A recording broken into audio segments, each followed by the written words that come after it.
അയ്യോ engineer sir. Hello ആ സാറേ, ഇല്ല ഞാൻ വീട്ടിലുണ്ട്. ആ ഇപ്പം കടയിൽ പോയി സാറേ.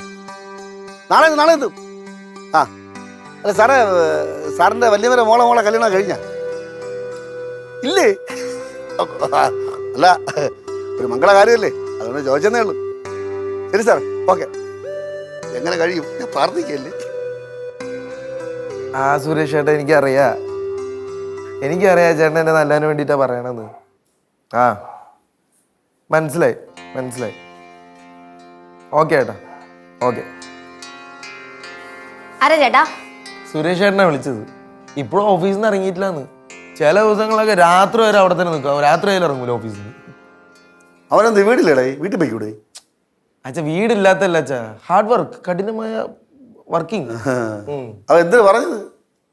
അല്ല സുരേഷ് ചേട്ടൻ പറയായിരുന്നു, ആ ബാംഗ്ലൂരിലെ ജോലിയില്ലേ, അത് ഞാൻ പോവാണ്ടിരുന്ന മോശമായി പോയിന്ന്. സംഭവം എന്നോട് സ്നേഹത്തോടെ പറയണതാ. കാരണം ഇപ്പൊ പോയി കഴിഞ്ഞാൽ പെട്ടെന്ന് ടീം ലീഡർ ആവാം.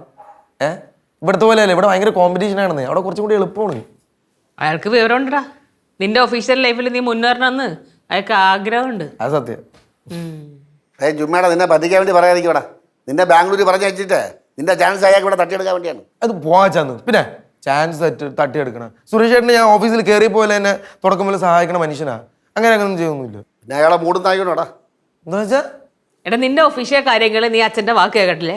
കേട്ടാ നിനക്ക് ദോഷം മാത്രമേ സംഭവിക്കുള്ളൂ. അത് ശരിയാണ്ടാ. പണ്ട് അമ്മ ജോലിക്ക് പോയിക്കൊണ്ടിരുന്നപ്പോഴത്തേക്ക് അച്ഛൻ പറഞ്ഞിട്ടില്ലേ ജോലി നിർത്താൻ. ഇപ്പൊ അന്ന് ജോലി നിർത്തുവായിരുന്നെങ്കിൽ അമ്മ ഇപ്പൊ മാനേജർ ആവുമായിരുന്നോ? ചേട്ടോ, ആ സുരേഷ് ചേട്ടൻ പറഞ്ഞതിന് കാര്യമുണ്ട് ചേട്ടാ. ഒരു കാര്യമില്ല. നിങ്ങളൊന്നും മിണ്ടായിരുന്നേ. ചേട്ടാ ചാൻസ് കളയാൻ നിൽക്കണ്ട കേട്ടോ. ചേട്ടൻ പൊക്കോ.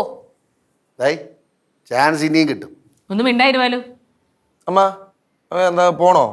എനിക്ക് എൻ്റെ മോനെ എപ്പോഴും കണ്ടുകൊണ്ടിരിക്കണം. അതാണ് എനിക്കിഷ്ടം. അവനും അങ്ങനെ തന്നെ. 29 കൊല്ലം അച്ഛൻ ചേട്ടനെ കണ്ടോണ്ടിരുന്നില്ലേ? നീ എങ്ങനെ വെറുതെ വിട്. പോയാ ബോക്കേസാണ് കേട്ടാ. അച്ഛൻ എന്തോന്ന് വെച്ചാൽ ഇടക്കിടക്ക് കയറി ഇങ്ങനെ നെഗറ്റീവ് മാത്രം പറയുന്നേ. അച്ഛനൊന്നും മിണ്ടായിരുന്നേ. ഞാൻ ഒരു കാര്യം പറയാം. എൻ്റെ പൊന്നു മോനെ, നീ ബാംഗ്ലൂർ ചെന്ന് ജോലിക്ക് കയറി അവിടുത്തെ ടീം ലീഡറായ പോലും ഇവിടെ കിട്ടേണ്ട പകുതി പൈസ നിനക്ക് കിട്ടൂല. അമ്മ നിന്നെ പറ്റിക്കും. ഒരു ഒറ്റ എണ്ണം വേണ്ടി പോലെ കത്തിച്ചടയില്ലാത്തിന് ഞാൻ കുറച്ച് തമാശ കാണിച്ചു പറഞ്ഞിട്ട് കോമളിയാക്കണടാ എന്നെ. ആ ശരിക്കുള്ള ഭാവം വന്നു തുടങ്ങി. മിണ്ടാടി കുട്ടമ്പള നമ്മളെ. നിനക്ക് ചെറുക്കനെ പറഞ്ഞേക്കാൻ തീർച്ചയായി അല്ലടി. ആ എഞ്ചിനീയർ ഇപ്പം വിളിച്ചിരുന്നു. അങ്ങനെ വലിയ മോളെ ഇപ്പോഴും ഫ്രീ ആണ്. എങ്ങനെയെങ്കിലും ചെറുക്കനെ പറഞ്ഞ് മാറ്റി കയറ്റി വിടാൻ നോക്കിയപ്പോൾ അവൾക്ക് തീരാറ് കളിക്കണം. അവള് അടിച്ച് ചോദിച്ചളഞ്ഞ. ആ എങ്ങോട്ട് കയറ്റിവിടാൻ നോക്കണെന്ന് ഇത്ര നേരം പറഞ്ഞ മനസ്സിലാടാ പോട്ടാ. നീ ഇഞ്ചിനിയറുടെ അനന്തരവളെ കല്യാണം കഴിക്കാൻ പോണു.